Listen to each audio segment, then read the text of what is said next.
Welcome to 95 news. ప్రతిక్షణం ప్రజాక్షేమం కోసం బులెటిన్ల ముందుగా హెడ్లైన్స్ చూద్దాం. మంచిర్యాల జిల్లా లక్షటిపేటలో మహాజన్ సంపర్క్ అభియాన్ బహిరంగ సభ. బీఆర్ఎస్ ను ఓడించే ఏకైక పార్టీ బీజేపీ మాత్రమేనని స్పష్టం.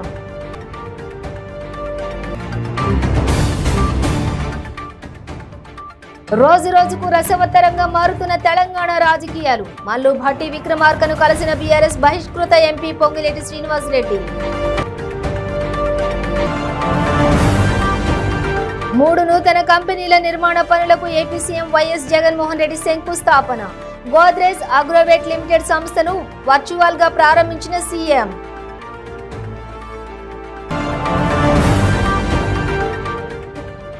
వైసీపీ ప్రభుత్వానికి మహిళలపై గౌరవం లేదని టీడీపీ మహిళా అధ్యక్షురాలు అనిత.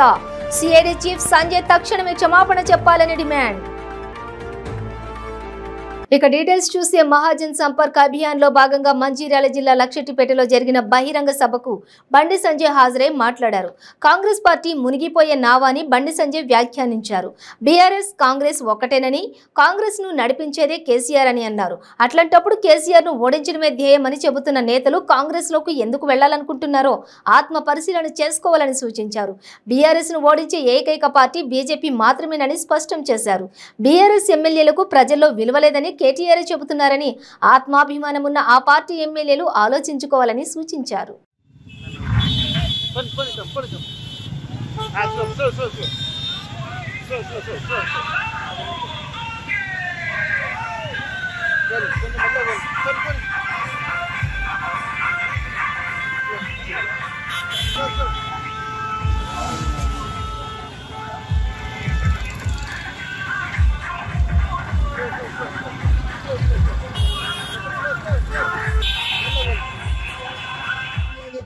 వాళ్ళ డబ్బులు డిపాజిట్ చేసుకుంటే రుణమాఫీ అని చెప్పి బ్యాంకు వాళ్ళు కడిగేసుకుంటే ఎంత ఇబ్బంది పడుతున్నారో ఒక్కసారి ఆలోచించండి. అందుకే సోదరులారా, భారతీయ జనతా పార్టీ మీకోసం కొట్లాడుతున్నది, పేద ప్రజల కోసం కొట్లాడుతున్నది. అందుకే ఒక్క భారతీయ జనతా పార్టీతో కొట్లాడే దమ్ము టీఆర్ఎస్ పార్టీకి లేదు. భారతీయ జనతా పార్టీతో కొట్లాడే దమ్ము ఇలా బీఆర్ కాంగ్రెస్ పార్టీకి లేదు. ఇద్దరు కలిసి వస్తున్నారన్నా, ఇద్దరు కలిసి వచ్చి నాటకాలు ఆడుతున్నారు. కాంగ్రెస్ పార్టీని లేపే ప్రయత్నం బీఆర్ఎస్ ముఖ్యమంత్రి చేస్తున్నారు. కాంగ్రెస్ పార్టీని ప్రోత్సహించే ప్రయత్నం ముఖ్యమంత్రి చేస్తున్నారు. కర్ణాటకలో ఎన్నికల్లో ముఖ్యమంత్రి పైసలు వంచిండు. ఇవాళ మునుగోడు ఎన్నికల్లో కాంగ్రెస్ పార్టీ కోసం ముఖ్యమంత్రి పైసలు వంచిండు. ఇవాళ ఎక్కడ ఎన్నికలు జరిగినా కాంగ్రెస్ పార్టీకి పైసలు వస్తున్నారు. ఇలా కాంగ్రెస్ బీఆర్ఎస్ కూడా బీఆర్ఎస్ పార్టీ దమ్మున్న పార్టీ, కొట్లాడే పార్టీ కేవలం భారతీయ జనతా పార్టీ. పార్లమెంట్ లో కాంగ్రెస్ పార్టీ బీఆర్ఎస్ పార్టీ కలిసి బీజేపీని ఎదుర్కొనే ప్రయత్నం చేస్తున్నారు. ఢిల్లీలో ర్యాలీలు తీస్తున్నారు రెండు పార్టీలు కలిసి. ద్రౌపది ముర్ము గారిని ప్రధానమంత్రి రాష్ట్రపతి చేయాలని చెప్పి మోడీ గారు ఆలోచిస్తే కాంగ్రెస్ పార్టీ బీఆర్ఎస్ పార్టీ కలిసి వాళ్ళ భారతీయ జనతా పార్టీ బలపరిచిన ద్రౌపది ముర్ము గారిని ఓడగొట్టే ప్రయత్నం చేస్తున్నారు. మునుగోలు ఎన్నికల్లో ఓడగొట్టే ప్రయత్నం చేస్తున్నారు. అన్న దుబ్బాకలో బీజేపీ గెలిచింది, కాంగ్రెస్ పార్టీ డిపాజిట్ కరువైంది. కాంగ్రెస్ పార్టీకి డిపాజిట్ రాలే. అక్కడ బీజేపీ ఉందా కాంగ్రెస్ ఉందా ఒక్కసారి వచ్చారు. కాంగ్రెస్ పార్టీ లేదు దుబ్బాకలో. హైదరాబాద్ జిహెచ్ఎంసీ ఎన్నికల్లో 2 సీట్లు కాంగ్రెస్ పార్టీ గెలిచింది. 4 సీట్ల నుంచి 48 సీట్లు భారతీయ జనతా పార్టీ గెలిచింది. బీఆర్ఎస్ పార్టీకి వ్యతిరేకంగా భారతీయ జనతా పార్టీకి ప్రజలు ఓట్లు ఇచ్చింది తప్ప కాంగ్రెస్ పార్టీకి ఓట్లేని విషయాన్ని గుర్తుంచుకోరు. హుజూరాబాద్ ఎన్నికల్లో కాంగ్రెస్ పార్టీకి డిపాజిట్ పోయింది, భారతీయ జనతా పార్టీ గెలిచింది. బీఆర్ఎస్ పార్టీని ఓడగొట్టింది భారతీయ జనతా పార్టీ. మునుగోడు ఎన్నికల్లో కాంగ్రెస్ పార్టీకి డిపాజిట్ రాలే, భారతీయ జనతా పార్టీ కేవలం 10,000 ఓట్లతో మాత్రమే ఓడిపోయింది. కాంగ్రెస్ పార్టీకి డిపాజిట్ రాలే. హైదరాబాద్ లో జరిగిన టీచర్స్ ఎమ్మెల్సీ ఎన్నికల్లో కాంగ్రెస్ పార్టీకి అభ్యర్థి లేరు, బీఆర్ఎస్ పార్టీకి అభ్యర్థి లేరు. భారతీయ జనతా పార్టీ అభ్యర్థి ఏవిఎన్ రెడ్డి గారు భారీ మెజార్ తో టీచర్ల ఆశీర్వాదంతో గెలిచిండు. కరీంనగర్ కార్పొరేషన్ లో కాంగ్రెస్ పార్టీ 0, వరంగల్ కార్పొరేషన్ లో కాంగ్రెస్ పార్టీ 0, నిజామాబాద్ కార్పొరేషన్ లో కాంగ్రెస్ పార్టీ 0. ఎక్కడ పోయినా కాంగ్రెస్ పార్టీ 0 తప్ప భారతీయ జనతా పార్టీని ప్రజలు ఆదరిస్తున్నా, భారతీయ జనతా పార్టీకి ప్రజలు మద్దతు తెలుపుతున్నా. దీనికి కారణం ఏంటంటే ఈ తెలంగాణ రాష్ట్రంలో బీఆర్ఎస్ పార్టీని ఎదుర్కొనే దమ్ము ధైర్యం ఉన్న పార్టీ భారతీయ జనతా పార్టీ అని భావించారు కనుకనే. కానీ బాధ అనిపిస్తున్న మునిగిపోయే నావలో కొంతమంది మునగాలనుకుంటున్నారా? మునిగిపోయే నావన్న కాంగ్రెస్ పార్టీ ముఖ్యమంత్రి లేపుతున్నాడు కాంగ్రెస్ పార్టీని. లేండి లేండి లేండి. ఏ సర్వే చూసినా భారతీయ జనతా పార్టీ వస్తుంది. ఎందుకంటే కాంగ్రెస్ పార్టీ వాళ్ళు గెలిస్తే మళ్ళా వాళ్ళు పోయేది ఏ పార్టీ కన్నా. తెలంగాణ రాజకీయాలు రోజురోజుకు రసవత్తరంగా మారుతున్నాయి. బీఆర్ఎస్ ను ఓడించడమే లక్ష్యంగా బీజేపీ, కాంగ్రెస్ పార్టీలు ముందుకు సాగుతున్నాయి. మరోవైపు బీఆర్ఎస్ బహిష్కృత నేతలు పొంగిలేటి శ్రీనివాసరెడ్డి, జూపల్లి కృష్ణారావులు కాంగ్రెస్ తీర్థం పుచ్చుకోవడానికి సర్వం సిద్ధమైంది. వీరితో పీసీసీ అధ్యక్షులు రేవంత్ రెడ్డి, ఎంపీ కోమటిరెడ్డి వెంకటరెడ్డిలు చర్చలు జరిపి లైన్ క్లియర్ చేశారు. ఈ క్రమంలో పాదయాత్ర చేస్తున్న మల్లు భట్టి విక్రమార్కను పొంగిలేటి కలిశారు. రాష్ట్ర రాజకీయాలు, కాంగ్రెస్ పార్టీలో పరిణామాలపై చర్చించారు. ఈ సందర్భంగా పొంగిలేటి మాట్లాడుతూ తాను కాంగ్రెస్ లో చేరే విషయంలో పెద్దలంతా కలిసి ఒక నిర్ణయం తీసుకుంటారని చెప్పారు. ముఖ్యమంత్రి కేసీఆర్ ను ఇంటికి పంపించేందుకు 4 మెట్లు దిగుతామని అన్నారు. మాయమాటలు చెప్పి కేసీఆర్ అధికారంలోకి వచ్చారని దుయ్యబట్టారు. కేసీఆర్ పాలనకు చరమగీతం పలకాల్సిన అవసరం వచ్చిందని అన్నారు. అమరవీరుల కుటుంబాలను కేసీఆర్ ఆదుకోలేదని విమర్శించారు. ఇచ్చిన హామీలను గాలి కొదిలేశారని అన్నారు. మీడియా వాళ్ళు దగ్గర ప్లీజ్.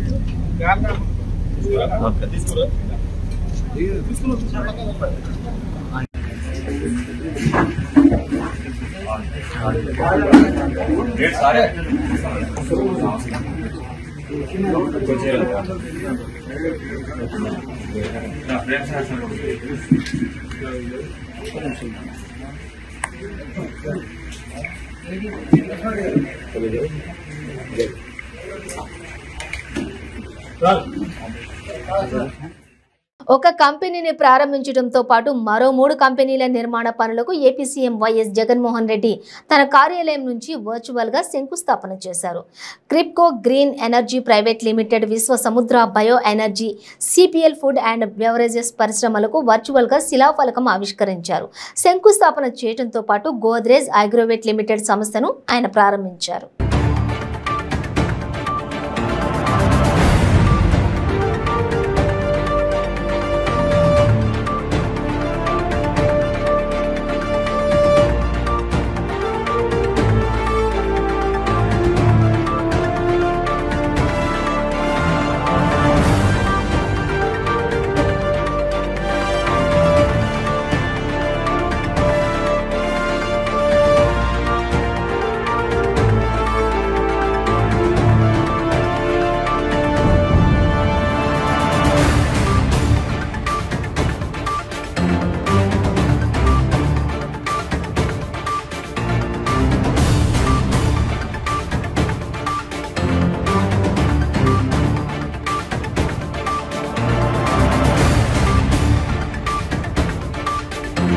వైసీపీ ప్రభుత్వానికి మహిళలపై గౌరవం లేదని టీడీపీ పొలిట్ బ్యూరో సభ్యురాలు, రాష్ట్ర తెలుగు మహిళా అధ్యక్షురాలు వంగలపూడి అనిత అన్నారు.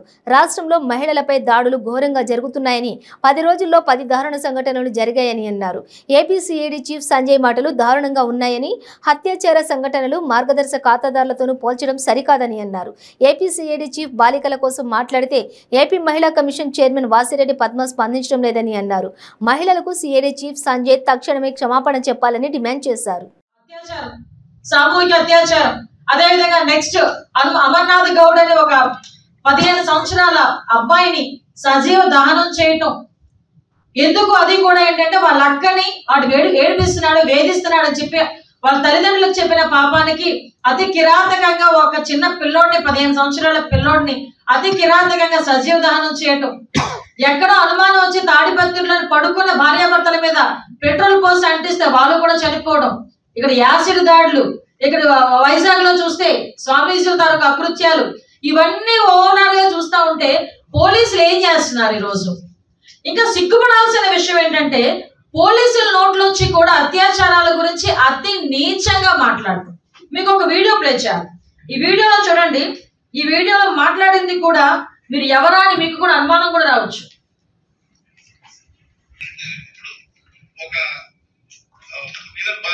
అత్యాచారం జరుగుతుంది.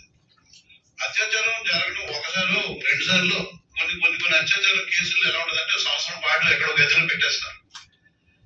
ఇప్పుడు ఆ సంగతి తెలిసిన తర్వాత యాక్షన్ తీసుకుంటావా లేదా మైనర్ బాలిక మేజర్ అయ్యి ఆమె తెలుసుకొని వస్తుందా పోలీస్ స్టేషన్ కి? అది ముఖ్యమైన బాధ్యత. ఎవరిని ఇక్కడ మైనర్ బాలిక పొజిషన్ లో లక్షల సబ్స్క్రైబర్స్ ఉన్నారు. ఆ సబ్స్క్రైబర్స్ కి మైనర్ బాలిక చాక్లెట్ కేక్ పీస్ ఇవ్వచ్చు. అలాగే మైనర్ బాలిక ఎలాగే చాక్లెట్ ఇస్తున్నారో సబ్స్క్రైబర్స్ కూడా టైం టు టైం పే చేస్తున్నారు. ఈ మాటలు మాట్లాడింది ఎవరో గుర్తుపట్టారా? ఈయన్ని లేకపోతే ఒకసారి కరెక్ట్గా జూమ్ చేయండి, మళ్ళీ ఇంకొకసారి ప్లే చేయమంటే చేస్తా. ఈయన ఎవరో గుర్తుపట్టారా? ఈయన్ని AP CID chief Sanjay, IPS officer. ఒక ఐపీఎస్ ఆఫీసర్ సంజయ్ గారు అనబడే ఒక ఐపీఎస్ ఆఫీసర్ ఏపీకి సిఐడి చీఫ్ గా ఉండి ఒక అత్యాచారానికి సంబంధించిన బాధింపబడబోతున్న మైనర్ బాలికల గురించి, ఒక అత్యాచారం గురించి కంపారిజన్ ఎవరితో చేశారా అంటే ఒక మార్గదర్శికి సంబంధించిన చిట్ ఫండ్కి సంబంధించిన చందాదారులతో పోల్చారు. ఇంతకన్నా నీచమైన పోలిక ఇంకేదైనా ఉంటుందా? అఫ్ కోర్స్ నువ్వు చేసిన కార్యక్రమంలో, నువ్వు చేస్తున్న ఇన్వెస్టిగేషన్ లో వాట్ ఎవర్ ఇట్ మేబీ ఏమి జరిగినా తర్వాత విషయం, ఏమి జరగపోయినా జరిగిన తర్వాత విషయం. నువ్వు కోర్టులో తేల్చుకుంటావో, కోర్టులో నడుస్తున్న కార్యక్రమానికి కోర్టుకే సబ్మిట్ చేసుకుంటావో, ఏం చేసుకుంటావో నీ కార్యక్రమం నువ్వు చేయి. కానీ ఒక కంపారిజన్ చేసేటప్పుడు ఒక మైనర్ బాలిక తాలూకా అత్యాచారానికి, ఒక చాక్లెట్లకి కేకులకి కూడా ఒక మైనర్ బాలిక అత్యాచారానికి అంగీకరిస్తుంది అని ఒక డైరెక్ట్ గా బులెటిన్ షార్ట్ బ్రేక్ తీసుకుందాం.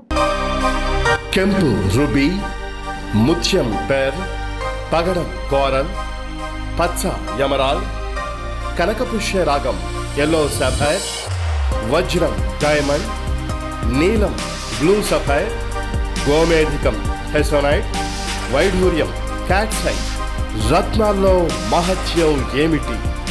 రత్నం పెడితే తలరాత మారుద్దా? రత్నం మారితే రంగు పడుద్దా? రత్నం మహత్యం త్వరలో మీ 95 న్యూస్ ఛానల్లో. మీ జాతకం బాగాలేదని ఇబ్బంది పడుతున్నారా? మీరు అనుకున్న పనులు జరగడం లేదా? నిత్యం సమస్యలతో సతమతమవుతున్నారా? మరి ఇంకెందుకు ఆలస్యం? మీకు జాతక రత్నాలపై నమ్మకం ఉంటే మీ జాతకం ప్రకారం జ్యోతిష్యుడు చెప్పిన సర్టిఫైడ్ నవరత్నాల కోసం వెంటనే సంప్రదించవలసిన address SK jewellers, Ramnagar, Hyderabad. Number 9640261234. మీ పెళ్లి రోజు, పుట్టినరోజులు, మరే ఇతర శుభ కార్యక్రమాలకైనా మీ బంధువులకు, శ్రేయోభిలాషులకు శుభాకాంక్షలు చెప్పాలనుకుంటున్నారా? మీ ఇంట్లో జరిగే శుభకార్యాలను టీవీలో చూడాలనుకుంటున్నారా? అయితే ఆలస్యం ఎందుకు? 95 న్యూస్ అందిస్తుంది మీకు ఆ అద్భుతమైన అవకాశం. ఆలస్యం ఎందుకు? స్క్రీన్ పై కనిపించే ఈ నంబర్కు వెంటనే డయల్ చేయండి. మీరు చెప్పే శుభాకాంక్షలు ప్రత్యక్ష ప్రసారంలో చూడండి. మీరు డయల్ చేయవలసిన number 9912696750. Welcome back to 95 news. Nellore జిల్లా బుచ్చిరెడ్డిపాలెం మున్సిపాలిటీ పరిధిలోని తెలుగుదేశం పార్టీ అనుబంధ సంఘాల ప్రమాణ స్వీకార కార్యక్రమంలో ముఖ్య అతిథిగా కోవూరు నియోజకవర్గ ఇన్ఛార్జి పోలంరెడ్డి దినేష్ రెడ్డి పాల్గొన్నారు. తెలుగుదేశం పార్టీ ప్రతిష్టాత్మకంగా తీసుకుని అనుబంధ సంఘాల కమిటీలు ఏర్పాటు చేస్తోంది. అన్ని అనుబంధ సంఘాలను ఏర్పాటు చేసుకుని ప్రమాణ స్వీకారం చేసుకోవడం సంతోషంగా ఉందని కమిటీలో ఉన్న ప్రతి ఒక్కరికి శుభాకాంక్షలు తెలియజేశారు. ఏర్పాటు కాబడిన కమిటీలలో సామాజిక న్యాయానికి పెద్దపీట వేశామని తెలిపారు. అందరూ బాధ్యతగా పనిచేసి పార్టీని ప్రజల్లోకి తీసుకువెళ్లి నారా చంద్రబాబు నాయుడుని ముఖ్యమంత్రి చేయడమే ధ్యేయంగా పనిచేయాలని పిలుపునిచ్చారు. పేదరికంలోకి నెట్టేసి ప్రతి ఒక్క కుటుంబాన్ని ఎవరు అడిగినా కూడా మేము అప్పుల పారయ్యాము ఈ జగన్మోహన్ రెడ్డి గారి ప్రభుత్వంలో అని చెప్పడం జరుగుతుంది. ఇవాళ ఇటువంటి ప్రభుత్వాన్ని మళ్లీ పంపించాలి. ఈ సంక్షోభం, ఇవాళ మన ముందున్న సంక్షోభం జగన్మోహన్ రెడ్డి పేరుతో ఉంది సంక్షోభం. ఈ సంక్షోభాన్ని బయటికి నెట్టి ఏదైతే మన మీద ఉన్న భారాన్ని తొలగించుకుంటూ మన చంద్రబాబు నాయుడు గారిని మళ్లీ ముఖ్యమంత్రి చేసుకుంటే సంపదను సృష్టించి ఏదైతే జగన్మోహన్ రెడ్డి గారు ఇచ్చే కన్నా కూడా మరింత సంక్షేమాన్ని రాష్ట్ర ప్రజలందరికీ కూడా ఇవ్వడానికి వాళ్ళ మన తెలుగుదేశం పార్టీ వాళ్ళ మేనిఫెస్టో కూడా రిలీజ్ చేయడం జరిగింది.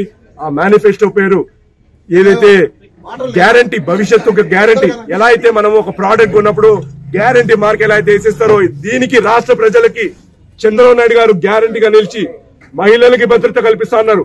మహిళలకి ఎవరైతే వాళ్ళ పిల్లలు చదువుకి ఒక్కొక్కరికి 15,000 రూపాయలు, ఎంతమంది పిల్లలు ఉంటే అంతమంది పిల్లలకి ఇస్తా అన్నారు. ఒక్కొక్కరికి 3 గ్యాస్ సిలిండర్లు మహిళలకు ఇస్తామంటున్నారు. ఆర్టీసీలో ఉచిత ప్రయాణం చేసే సౌకర్యం కల్పిస్తున్నారు. అలానే చట్ట భద్రత కల్పిస్తూ వాళ్ళ మీద జరిగే దాడులకి దారుణమైన శిక్షణ వేస్తామని చెప్పడం జరిగింది. అలానే బీసీ రక్షణ చట్టం జరిగింది. నిరుద్యోగ విద్యార్థులకు 20 లక్షల ఉద్యోగాలు కల్పిస్తాను. మొదటి 100 రోజుల్లోనే నిరుద్యోగ భృతి వాళ్ళకు ఉద్యోగం కల్పించేదాకా 3,000 రూపాయలు. ఇంతకుముందు మనం 2,000 రూపాయలు 5,50,000 మందికి ఇచ్చాము. ఇవాళ చదువుకున్న నిరుద్యోగ ప్రతి ఒక్కరికి రాష్ట్ర ప్రభుత్వం జగన్మోహన్ రెడ్డి గారు ఆయనని మోసం చేశారు. వాళ్ళందరినీ చంద్రబాబు నాయుడు గారు వాళ్ళందరికీ హామీ ఇస్తున్నారు.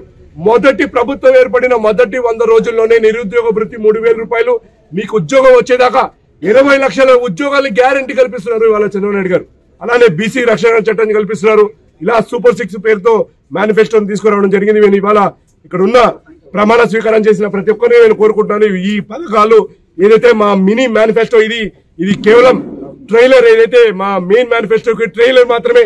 ఈ ట్రైలర్ కే ఇవాళ జగన్మోహన్ రెడ్డి గారు ఎమ్మెల్యేలు ప్రతి ఒక్కరు షేక్ అయిపోయి ముచ్చెమటలు పడుతున్నాయి ప్రతి ఒక్కరికి. ఇవాళ ఈ మేనిఫెస్టోని మీరు ప్రజల్లోకి చేరువే చేయాలి. ఈ ఏదైతే పథకాలు తీసుకొచ్చే సూపర్ 6 పథకాలని మీరు ప్రజల్లోకి తీసుకెళ్లాలని నేను ప్రతి ఒక్క అనుబంధ విభాగాల ఎవరైతే ఇవాళ ప్రమాణ స్వీకారం చేశారో వాళ్ళందరినీ కూడా కోరడం జరిగింది. వాళ్ళ రాష్ట్ర ప్రజలందరూ కూడా ఆలోచించి మీరు మంచి నిర్ణయం తీసుకోవాలి. రాష్ట్ర ప్రభుత్వం ఏదైతే వివరిస్తున్న శైలి ఉందో మనకున్న హక్కులు, మనకు రాజ్యాంగం కల్పించిన హక్కులు, భూమిపైన హక్కులు కానివ్వండి, మన వాక్ స్వాతంత్రం కానివ్వండి, అలానే మనకి వ్యక్తిగత రక్షణగా ఇవాళ కోల్పోయాం. మళ్ళీ చంద్రబాబు నాయుడు గారిని గెలిపించి ఇవన్నీ మనం సాధించుకోవాలని ఈ సందర్భంగా నేను కోరుకుంటూ మీ అందరి దగ్గర నేను సెలవు తీసుకుంటాను. అన్నమయ్య జిల్లా కురబలకోట మండలం చేనేత నగర్లో దారుణం జరిగింది. ప్రియుడు రెడ్డి ప్రసాద్ పై ప్రేయసి తల్లి కత్తితో దాడికి పాల్పడింది. తమ మతాచారాలకు అనుగుణంగా మారాలని ప్రేయసి తల్లి ప్రియుడిని హెచ్చరించింది. దానికి ఒప్పుకోకపోవడంతో ఆగ్రహించిన ప్రేయసి తల్లి రిహానా కత్తితో దాడి చేసింది. తీవ్ర గాయాలు కావడంతో బాధితుడు మదనపల్లి ప్రభుత్వ ఆసుపత్రిలో చికిత్స పొందుతున్నాడు.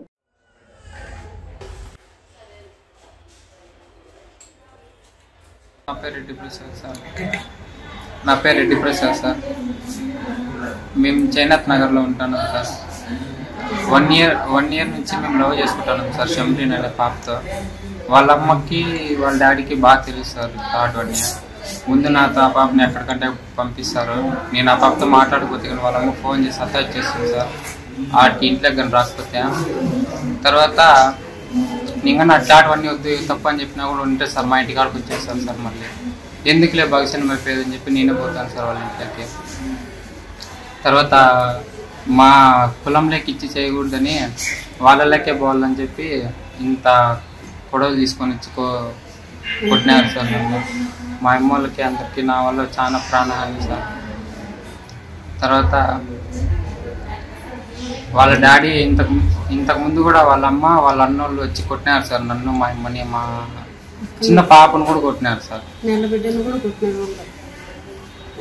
అది పోతే వాళ్ళే ఎందుకులే ఊరికే రామాయణం అని చెప్పి అప్పుడే పోలీస్ కేసు పెట్టిండాల్సింది సార్. అప్పుడు వదిలేసినాము, కాంప్రమైజ్కి వచ్చేసినాం సార్. ఇప్పుడు కుదరదు సార్ అట్లా. నా భర్త పేరు శంకర సార్. నా పేరు ప్రమీల. నా కుమారుడు రెడ్డి ప్రసాద్. మా కూతురు ఒకటి ఉంది, ఆమె పెళ్ళి అయిపోయింది. పొద్దున్నే నీళ్ళు పంపించినాం సార్. నిద్రలేదు ఇవన్నీ పంపించి క్యాన్ ఎత్తుకోరాపు అని చెప్తే క్యాన్కి వెళ్ళినాడు, ఎత్తుకొని వస్తా అన్నాడు. మధ్యలో మేము ఇంట్లోనే ఉంటాం సార్. మేము ఇంట్లోనే వచ్చి నేను బయట ఎందుకో వచ్చినాను అని ఎంపికి వచ్చినానో నాకు కూడా గుర్తులేదు. నీళ్ళుకో ఎంపికి వచ్చినా సార్ బయట వచ్చేళ్ళకు కత్తి తీసుకొని నరుకుతా ఉంది వాడిని.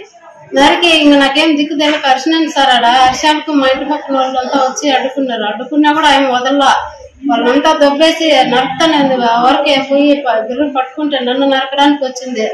నన్ను నరకడానికి వచ్చేందుకు నాకు దిక్కు తెల్ల సార్. లంజా నిన్ను నరికేస్తాను, నీ కొడుకు నరికేస్తాను, నీ కుటుంబమే నరికేస్తాను. నేను నాకేం లేదే లెక్క లేదే లంజా నువ్వు అసలు మీరు బతకూడదు అని చెప్పి దాడి చేసింది సార్ మా మీద. మేము బండిలో వెళ్ళేదానికి హాస్పిటల్ తీసుకొని వచ్చేదానికి వచ్చేళ్ళకి బండి ముందర చక్కెర నరికింది సార్. నరికాక వేరే వాళ్ళు వచ్చి పక్కకు తీసుకొని మళ్ళీ ఎన్నికి వెళ్ళిపోయినాం సార్. మళ్ళీ ఎన్నికి వెళ్ళి మళ్ళీ అంబులెన్స్ ఫోన్ చేసి అంబులెన్స్ ద్వారా ఇంటికి వచ్చినాం సార్. నీ కొడుకు ఆ పాప ప్రేమించుకుంటాడు తెలుసా అమ్మా? నాకు తెలియదు సార్. నేను పనికి వెళ్ళిపోతా సార్. నిద్ర లేస్తే నేను బేల్దార్ పనికి వెళ్ళిపోతా సార్. నాకు వాడు ఏం చెప్పడు సార్. ఎందుకని మాకు ఆ విషయాలే చెప్పడు. అడిగినా కూడా ఎవరైనా బయట వాళ్ళు చెప్పిన అడిగినా కూడా ఏం లేదులేమ్మా అట్లంతా ఏం లేదులే అని చెప్పినాడు. అప్పుడు మళ్ళీ ఒకసారి ఈ నడమ వేరే వాళ్ళకి ఫోన్ చేసి లాయర్ అంట సార్ నాకు తెలీదు గొడవలు చేయించుకోవాలి అని చెప్పి వాళ్ళకి ఫోన్ చేసినారు. అప్పుడు అడిగానుకో అప్పుడు బయటపడింది సార్. చెప్పినా నేను వద్దునైనా అనుకుంటే సరేలేని వాడు గమ్మున అయిపోయినాడో ఏమైపోయినాడో తెలియదు సార్. మాకు చెప్పలేలే. 18 మటుకు ఇది జరిగింది. ముందే కొట్టినారు సార్ వాళ్ళ అన్న ఆ పాప వాళ్ళ అన్న అంతా వచ్చి కొట్టినారు. ఎప్పుడో నిన్ను మాపేసింది ఇప్పుడే మేము అడ్డమైన ఇప్పుడే చంపేస్తామని సార్ వాళ్ళు. ఆ రోజు కూడా వారం ముందు అయినా కూడా వాళ్ళు మళ్ళీ వాళ్ళ ఆయన వచ్చి రాజీకి వచ్చినాడు.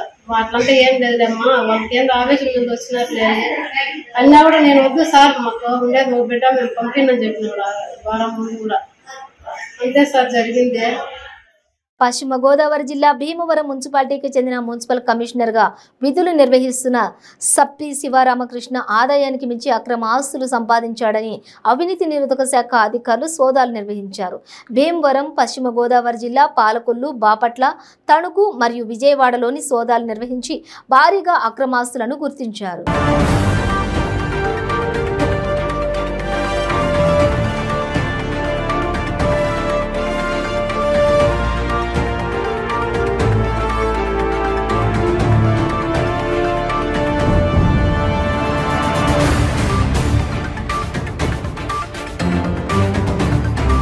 హనుమకొండ జిల్లాలో ఓ యువకుడి సెల్ఫీ సరదా ప్రాణం తీసింది. నడికూడ మండలం కంటాత్మకూరు చెక్ డ్యాంలో పడి మహమ్మద్ ఇస్మాయిల్ అనే యువకుడు మృతి చెందాడు. చెక్ డ్యాం దగ్గర యువకుడు సెల్ఫీ తీసుకుంటుండగా ప్రమాదం జరిగి ముగ్గురు స్నేహితులు కలిసి చెక్ డ్యాం దగ్గరికి ఫోటోషూట్కి వెళ్లినట్లు సమాచారం. ఇక మరో 2 యువకులు క్షేమంగా బయటపడ్డారు. ముగ్గురు యువకులు హనుమకొండ జిల్లాకు చెందిన వారు. ఎర్రగుట్టలోని కిడ్స్ కాలేజీలో బీటెక్ చదువుతున్నారు. మృతుడు ఇస్మాయిల్ స్వస్థలం హనుమకొండ జిల్లా సుబేదారి.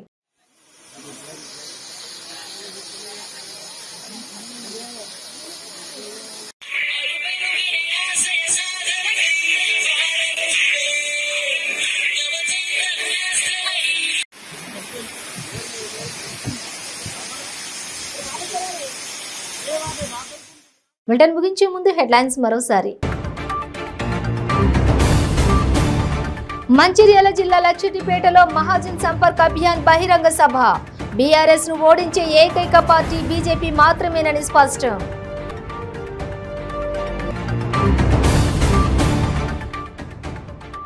రోజు రోజుకు రసవత్తరంగా మారుతున్న తెలంగాణ రాజకీయాలు. మల్లు భట్టి విక్రమార్కను కలిసిన BRS బహిష్కృత MP Ponguleti Srinivas Reddy.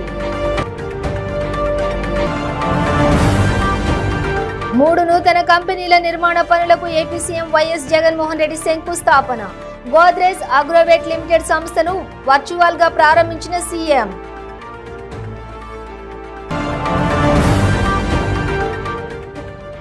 YCP ప్రభుత్వానికి మహిళలపై గౌరవం లేదని టీడీపీ మహిళా అధ్యక్షురాలు అనిత. సిఐడి చీఫ్ సంజయ్ తక్షణమే క్షమాపణ చెప్పాలని డిమాండ్. ఇవి బులెటిన్ డీటెయిల్స్. చూస్తూనే ఉండండి 95 న్యూస్.